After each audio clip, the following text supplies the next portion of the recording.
मैं हूं आपका दोस्त और होस्ट अजय यादव। आप देख रहे हैं फिटनेस गुरु चैनल को। आज का टॉपिक आपने थंबनेल टाइटल देखा, जो अपना सही टॉपिक है हिपेरिन जेली के ऊपर में। हिपेरिन जेली के बारे में बहुत आपने सुना होगा। इसका ब्रांड नेम है थ्रोम्बोफॉप जेल। मैं आपको पहले लाइव डेमो दिखाऊं। ये एक आइटम है थ्रोम्बोफॉप जेल। ये देखने में कैसा होता है मैं आपको अगर ओपन करके दिखाऊं तो ये है थ्रोम्बोफॉप जेल है। इसमें हेपारिन जेली लिखा हुआ है। ये कब दिया जाता है, क्यों दिया जाता है, किस कंडीशन में दिया जाता है, किसको दे सकते हैं, किसको नहीं दे सकते हैं। आप लोगों को लगता है कि आप लोग सब जानते हैं कि बस बच्चा को इंजेक्शन में भोग दो और लगा दो और इसका यही काम है, इसके अलावा कोई काम नहीं है। रियल में आप लोगों को आइडिया नहीं है कि इसके कई सारे काम है, क्या क्या कर सकता है, कौन ले सकता है, कौन नहीं ले सकता है, क्या ऐसे कोई अलग फॉर्म भी है, इसके अलग फॉर्म में ले सकते हैं। तो सब कुछ डिटेल में इस वीडियो में जानेंगे हम लोग। ज्यादा बकवास नहीं करेंगे, वीडियो शुरू करेंगे। आप लोग यहाँ पे आए हैं तो यहाँ पे हमेशा कुछ ना कुछ नया सीखने को मिलेगा। भले आप कितने प्रकंड विद्वान है, कोई दिक्कत नहीं है। आप अगर इस वीडियो को देख रहे हैं तो इसमें कुछ नया जानने को जरूर मिलेगा। आप अगर फिटनेस और साथ में मेडिकल के फील्ड से कुछ सीखना चाहते हैं, ये चैनल आपके लिए परफेक्ट है। यहाँ पे साइंटिफिक तरीके से सब कुछ अच्छे से समझाया जाता है। मैं एक सर्टिफाइड डाइटिशियन, जिम ट्रेनर और फार्मासिस्ट हूँ। ज्यादा बकवास नहीं करते हैं, वीडियो शुरू करते हैं। तो सबसे पहले बात करेंगे हेपारिन जेली। हेपारिन जेली होता क्या है, आपने कई बार देखा होगा हॉस्पिटल में भी इसका यूज किया जाता है। हेपारिन का लिक्विड फॉर्म में, इंजेक्शन फॉर्म में। आप बोलेंगे ये कैसा नौटंकी है, ये हेपारिन जेली के फॉर्म में होता है, हम लगाते हैं। इंजेक्शन देने के बाद बच्चे को इंजेक्शन दिया जाता है तो डॉक्टर हो या कोई भी लिखता है कि थ्रोम्बोफॉप जेल लेके आइए। आप लोग जाते हैं मेडिकल में और थ्रोम्बोफॉप जेल मांगते हैं। असल में ये काफी महंगा होता है। मैं इसका प्राइस अगर आपको बताऊं ना, ये 337 रुपया इसका प्राइस है।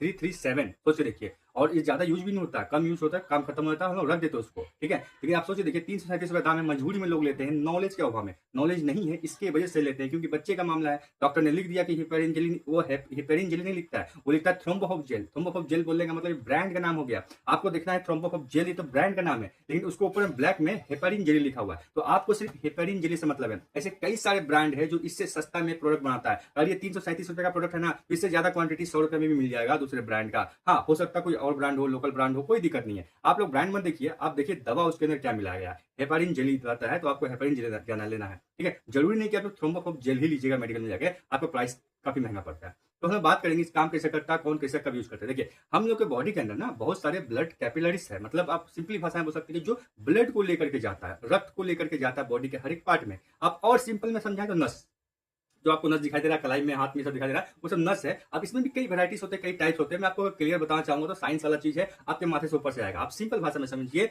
ब्लड कैपिलरीज का मतलब हो गया जो नस। नस को देखकर समझिए कि नस क्या है, बॉडी के हर पार्ट पे फैला हुआ है और ब्लड लेकर के जा रहा है और लेके आ रहा है। इसमें दो टाइप के हैं, एक छोटे एक बड़े। छोटे और बड़े का मतलब हो गया, बड़ा नस अगर फट जाए आपका तो आपका मृत्यु हो सकता है, ध्यान रखिएगा। फिर भी बचाया जा सकता है, लेकिन मृत्यु चांसेस ज्यादा है। लेकिन छोटा नस फट जाए तो आप मरेंगे नहीं, आप जिंदा रहेंगे। बॉडी उसको खुद से हील करने का कोशिश करता है और कई बार हील भी कर भी देता है, मेडिसिन का फर्क नहीं पड़ता है। जैसे कब पता चलेगा आपको कि छोटा नस फटा कि बड़ा नस फटा। बड़ा नस फटने पर आपको समझ में आ ही जाएगा कि क्या होने वाला है। छोटा नस कब फटता है, जब आपको छोटा मोटा चोट लग गया, चोट लगने के बाद कहीं सूजन हो गया, फूल गया, कालापन हो गया, नीलापन हो गया, बैगनी जैसा हो गया, ये सिंबल है कि छोटा नस, छोटा ब्लड कैपिलरीज फट गया है, ठीक है। और ये बॉडी उसको खुद ही रिपेयर करता है। अब ये कैसे, क्या सिस्टम में ये होता है, तो जब ये मान लीजिए आप जा रहे हैं, आप कुछ खेल रहे हैं, खेलते खेलते गिर गए और चोट लग गया, वहां पे सूजन टाइप का हो गया, नीला, बैगनी या फिर काला, ये तीन कलर में से कोई कलर हो गया, फिर रेडिश टाइप का हो गया, बहुत डीप रेडिश टाइप का, और वहां पे खून जम गया। तो इसमें लॉजिक क्या हुआ, काम कैसे करता है, मतलब हुआ कैसे, वहां का छोटा ब्लड कैपिलरी जो होगा, छोटा नस बोल सकते हैं सिंपल भाषा में समझने के लिए,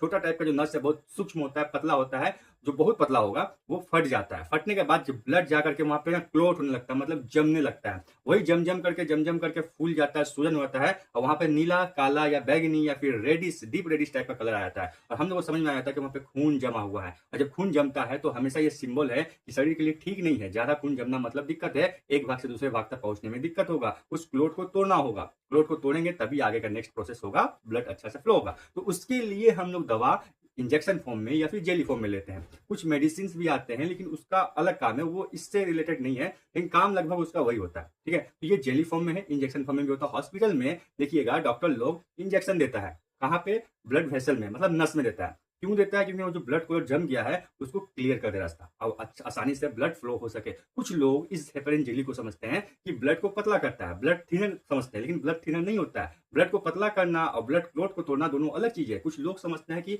ये ब्लड को पतला कर देगा, कंफ्यूजन है। तो मैं बता दूं, ये बोलना सही नहीं है। ये आप बोल सकते हैं कि हाँ, हेपेरिन जो है, हेपेरिन नाम का जो आइटम है, वो क्या करता है, ब्लड क्लॉट को तोड़ता है। देखिए जो हेपेरिन जेली है ना, ये जो दो आइटम है इसका, ये जो आइटम है पेन जेली, ये जब लगाते हैं ना हम स्किन पे, जहाँ पे इंजेक्शन दिया गया है उस जगह में, तो ये दो तरह से काम करेगा। एक तो ब्लड क्लॉट को होने नहीं देगा, और जो ब्लड क्लॉट पहले से हो गया है वो उसको तोड़ तोड़ के छोटे छोटे टुकड़ों में क्लियर कर देगा। तो जब भी चोट लगे तो आप इसको लगा सकते हैं। बच्चे को इंजेक्शन दिया जाता है, सुई देने के बाद या नीला या कालापन आ जाता है, या फिर वहां पर गांठ जैसा बन जाता है, सूजन टाइप का होता है, तो भी दिया जाता है। सूजन को भी कम करने में हेल्प करता है, ब्लड क्लॉट को तोड़ने में हेल्प करता है, नया ब्लड क्लॉट बनने में रोकता है। ध्यान रखिएगा। तो चाहे चोट लगे चाहे इंजेक्शन का हो, आप लगा सकते हैं, कोई दिक्कत की बात नहीं है। आपको चलते थे चोट लग गया, आप गिर गए, आपका पैर में सूजन आ गया, वहां पे रक्त जम गया, तो भी आप इसको लगा सकते हैं। तो इसका स्पेशली यही काम है, बहुत ज्यादा नहीं लेकिन काम है। चोट में लगा सकते हैं, इंजेक्शन में लगा सकते हैं, मतलब जहां पर भी आपका चोट के वजह से बॉडी में सूजन हो गया, फूल गया, गांठ टाइप का हो गया है, या इंजेक्शन के माध्यम से हो गया, या फिर खेलते खुलते हो गया है, तो इसको आप लगा देंगे तो आपका ये काम हो जाएगा। आप इसको भूल से ये मत समझिएगा ब्लड थिनर है। ब्लड थिनर अलग तरह का होता है, मेडिसिन है, वो अलग है, उसका काम अलग है, वो सिस्टम अलग है। ये हुआ। अब मन में कंफ्यूजन हुआ कौन लगा सकता है? ये किसी को भी लगा सकते हैं, बच्चा हो, बूढ़ा हो, लेडीज जेंट्स, कोई भी लगा सकता है। ऊपर के लिए है, इंटरनल नहीं है। इसको इंजेक्शन फॉर्म में नहीं दिया सकता, ये जेली फॉर्म में है। इसको जीभ में, आंख में, नाक के अंदर, कान के अंदर नहीं यूज करना है। आपको एक्सटर्नली मतलब बाहर से जो चीज भी दिखाई दे रहा है, जहाँ पे स्किन है वहां यूज कर सकते हैं। अगर थोड़ा सा कहीं लगाते हैं, जलन हो रहा है, ठीक है ना, तो आप इसको धो सकते हैं और ज्यादा कोई साइड इफेक्ट है नहीं। हाँ, लेकिन बहुत ज्यादा अगर दिक्कत हो रहा था आप डॉक्टर से कंसल्ट कर सकते हैं, कोई दिक्कत की बात नहीं है। और आप कोई भी ब्रांड का हेपरिन जेली ले सकते हैं, जरूरी नहीं कि आपको थ्रोम्बोफॉब जेल ही लेना है। ये ब्रांडेड है, बढ़िया प्रोडक्ट है, अच्छी बात है। ब्रांड नाम दिया हेपरिन, ब्रांड नाम दिया थ्रोम्बोफॉब जेल। आपको जस्ट मेडिकल में जाके हेपरिन जेली बोलना है, और जो सस्ता वाला ब्रांड हो उसी को लीजिए। सब सेम काम करता है, कोई अलग काम नहीं करता। और मन में कोई डाउट हो, क्वेश्चन हो, आपको लगता हो कि नहीं कुछ पूछना है, समझ में नहीं आ रहा, कुछ नया कुछ जानकारी लेना है, तो आप कमेंट बॉक्स में पूछिए, वहां रिप्लाई मिलेगा। आप मुझे पर्सनली कुछ पूछना चाहते हैं तो इंस्टाग्राम पर आइए, सर्च करिए फिटनेस गुरु अजय, वहां मैसेज करिए, वहां पर भी रिप्लाई मिलता है, फ्री ऑफ कॉस्ट। 1 रुपया चार्जेस नहीं लिया जाता है। जो भी जानकारी देंगे, ज्ञान देंगे, फ्री में देंगे। अगर वीडियो बनाए होंगे तो वीडियो का लिंक भेज देंगे, या फिर मैं खुद ही रिप्लाई कर दूंगा कि क्या है नहीं है। आप लोग कुछ भी पूछ सकते हैं। तो आशा करता हूँ वीडियो समझ में आया। नेक्स्ट टाइम से जब भी आपके बच्चे के इंजेक्शन के लिए, खासकर इंजेक्शन के मामले में ही लिया जाता है, तो जब नेक्स्ट टाइम आप इंजेक्शन के लिए ले रहे हैं, बच्चे को इंजेक्शन लगाया है, तो आपको जरूरी नहीं कि थ्रोम्बोफॉब जेल ही लेना है। आपको मेडिकल में जाकर बोलना है हेपरिन जेली दीजिए, और कोई भी ब्रांड का हो, सस्ता खोजना। आपको 100 से 150 के बीच में आपको आसानी से मिल जाएगा। ये 337 रुपए वाला आइटम नहीं लेना है। आप बेवकूफ नहीं है, समझदार बनिए। इस चैनल को फॉलो करिए, सब्सक्राइब करिए, आपको समझ में आएगा। ऐसा बहुत सा चीजें जो मेडिकल फील्ड में आपको बेवकूफ बनाया जाता है, लेकिन आपको बेवकूफ नहीं बनना है। मैं आपको सब कुछ सिखाऊंगा, बेसिक से एडवांस तक। भले आप मेडिकल के फील्ड से नहीं है तो भी आपको नॉलेज हो जाएगा। तब तक के लिए बाय, जय हिंद, धन्यवाद।